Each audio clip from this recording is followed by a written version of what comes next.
Olá pessoal, estamos aqui para mais uma videoaula da disciplina de análise real, certo? E o conteúdo abordado é limites. Então, para saber de limites, para trabalhar com limites, nós temos que ter duas coisas. Nós teremos que ter um ponto x0 qualquer, certo? Pertencente a R. Ou seja, esse ponto ele também tem que ser um ponto aderente. Só que eu não vou falar sobre ponto aderente porque não é tão necessário para o assunto que nós, né, a gente tem que saber mais limite. Então, ele é um ponto pertencente à reta do da horizontal, né, do eixo das abscissas. E nós temos que ter uma função real, uma função f real qualquer. Então, o nosso objetivo é analisar como esta função se comporta nas proximidades deste ponto. Como é que ela se importa, se ela vai ter sempre tender àquele determinado valor, certo? Então, o nosso objetivo nesse conteúdo de limites é isso. Então, vamos lá. Então, seja a função, aqui eu já vou começar com um exemplo, né? Seja a função fx aí que nós temos, definida para todos x pertencente aos reais, considerando que x, né, tal que x tem que ser diferente de 1. Porque nós já estudamos, né, quando estudamos funções, que temos uma função com denominador, sabemos que esse denominador aqui, ó, tem que ser diferente de zero. Consequentemente, para esse denominador ser diferente de zero, o x tem que ser diferente de 1, certo? Então vamos lá. Então, sendo x diferente de 1, nós podemos fatorar ou dividir, desculpa, nós podemos fatorar essa função, né? Cortar esse x menos 1 com esse x menos 1. E nós vamos ficar com 2x mais 1, certo? Então é isso aqui que ele está dizendo. Podemos fatorar o numerador e o denominador por x menos 1 e vamos obter 2x mais 1. Então nós vamos analisar os valores da função f quando x assumir valores próximos a 1, mas diferente de 1. Porque nós estamos querendo saber os valores de x quando eles ficam próximo de 1, nunca quando para igual a 1, certo? Então vamos começar. Então vou começar atribuindo valores próximos a 1, agora porém menores do que 1, certo? Ou seja, à esquerda do 1. Então o número inteiro, né, que nós temos antes do 1 é o 0, certo? Só que entre o 0 nós temos infinitos números reais, né? Todos nós sabemos isso. Então, à medida que vamos nos aproximando de 1, né? 0, 0,5, 0,75, 0,9, 0,99, aí poderia ter aqui 0,999 e assim sucessivamente. À medida que vamos nos aproximando de 1, percebemos o quê? Que os valores vão convergindo para 3, certo? Então, à medida que nós vamos nos aproximando com os valores de x para 1, nosso f de x, ou a imagem, né, dessa função, o resultado dessa função, que é só substituir, né? Se x é 0, aí vai ficar 2x mais 1. Então, vai ficar 2 vezes 0 mais 1, que dá 1. Então, à medida que vamos fazendo isso, vamos nos aproximar do 3. Da mesma forma, quando atribuímos valores próximos de 1, porém maiores do que 1, ou seja, à direita, né? Vamos considerar os valores à direita do 1. Então, o número à direita do 1, né? Um número maior que 1 inteiro é o 2, né? Então, começamos do 2 e vamos decrescendo, né? Porque agora nós estamos indo da direita para a esquerda, ou seja, estamos considerando os valores maiores do que 1. Então, 2 é o inteiro, né? Então 1,5, 1,25, 1,1. Então, à medida que nós vamos decrescendo, né? Ou seja, nos aproximando do 1, certo? percebemos o quê? Que a nossa função ela vai se comportando como? Ela vai se aproximando do 3, certo?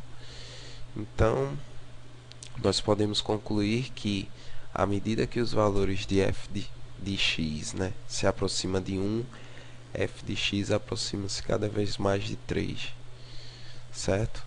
Então, essa função, à medida que nos aproximamos de 1, tanto pela esquerda como pela direita, esses valores, os valores, né, de f de x se aproximam cada vez mais de 3. Então, limite é isso, fazer essa análise, certo? Continuando, né? Então, vamos continuar. Então, a definição de limite em símbolo será dessa maneira. Então, nós temos que decorar essa definição porque nós vamos usar bastante ela. Então, o limite de uma função quando x tende a um valor vai ser igual a L, que é o limite.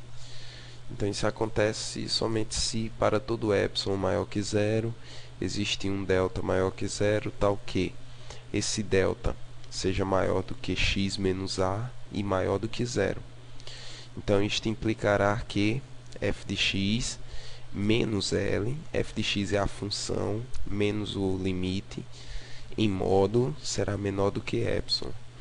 Então, não é necessário que a função esteja definida em A. Ou seja, no caso lá da outra questão, nós consideramos o quê? Quando x se aproximar, assumir valores próximos de 1, né? Ou seja, quando x tender a 1, então não é necessário que a função esteja definida em A, certo? Então vamos ver um exemplo aqui, ó. Considerando o exemplo anterior, né, da função 2x mais 1, tal. Então, ó, vamos considerar um epsilon maior que zero, positivo, certo? E se desejarmos, nós temos que mostrar isso aqui, ó, que fx menos L é menor do que epsilon. Então, se nós desejarmos isso, né, que isso aqui, como eu disse, seja menor do que epsilon, nós devemos tomar um valor, certo? Um x menos 1. Aqui, ó, x menos a. Como no exemplo anterior x tende a 1, então vamos ficar com x menos 1 menor do que delta. Suficientemente pequeno. Isto é, devemos encontrar um delta maior que zero, suficientemente pequeno também, de tal modo que, ou seja, é aquela definição que vimos anteriormente, né? Que delta tem que ser maior do que o módulo de x menos 1, maior do que zero. Então, isto implicará isso aqui. Então, nós temos que mostrar isso aqui, ó, certo? Então, x tem que ser diferente em 1, né? Porque só estamos interessados em valores próximos a 1. Temos uma observação aqui que delta depende do epsilon considerado. E ele ainda não é único. Então, delta ele sempre vai depender do epsilon considerado. E ele não é único, certo? Então, no exemplo anterior, nós temos o quê? Que f de x menos 3, né, será igual a quê? F de x é 2x mais 1, é a função. E menos 3 é o limite, né, que a gente viu que à medida que os valores de x vão se aproximando de 1, ele sempre vai convergir sempre para 3, tanto da esquerda como da direita. Então, f de x menos o L vai ser 2x mais 1 menos 3, que é igual a quanto? 2x menos 2. Colocamos 2 em evidência, né, porque 2 é fator comum, então ficaremos nas parcelas aqui. Então, ficaremos com 2 vezes x menos 1. Então, por que nós vamos tomar delta igual a epsilon sobre 2? Porque, olha, eu não sei se vocês perceberam que x menos 1 é menor do que delta. Ó. X menos 1 é menor do que delta. Então, ó, nós atribuímos epsilon sobre 2, por quê? Porque nós queremos o quê? Desconsiderar, nós queremos eliminar esse 2 aqui. Não é bem eliminar, né? Eu vou passar para o slide e vocês vão entender aqui. Pronto, então nós vamos partir de quê? Nós temos que partir disso, né? De x menos 1 menor do que delta, para implicar isto aqui, ó, certo? f de x menos 3 menor do que epsilon. Então vamos partir dessa parte da hipótese, né, que a gente chama. Então vamos desenvolver isso aqui. Então x menos 1 menor do que delta, só que consideramos o quê? Que delta é igual a epsilon sobre 2. Então delta vai ser epsilon sobre 2. Então no lugar do delta eu tiro e coloco epsilon sobre 2. Então multiplicando ambos os lados da desigualdade por 2, nós teremos o quê? 2 aqui, né, vezes x menos 1 em módulo é menor do que o quê? Eu tenho um epsilon sobre 2 vezes 2. Aqui, ó, é epsilon sobre 2 vezes 2. Então, isso aqui vai resultar em quê? 2 vezes x menos 1, né, em módulo, que é menor do que, aqui eu cancelo esse 2 com esse 2, e nós ficamos com isso aqui, ó. Só que essa parte aqui, 2 vezes módulo de x menos 1, é conhecido, né? Não sei se vocês lembram, ó, quando eu desenvolvi essa parte aqui. Então, essa parte aqui todinha nada mais é do que f de x menos L, certo? Como L é igual a 3, né? Então,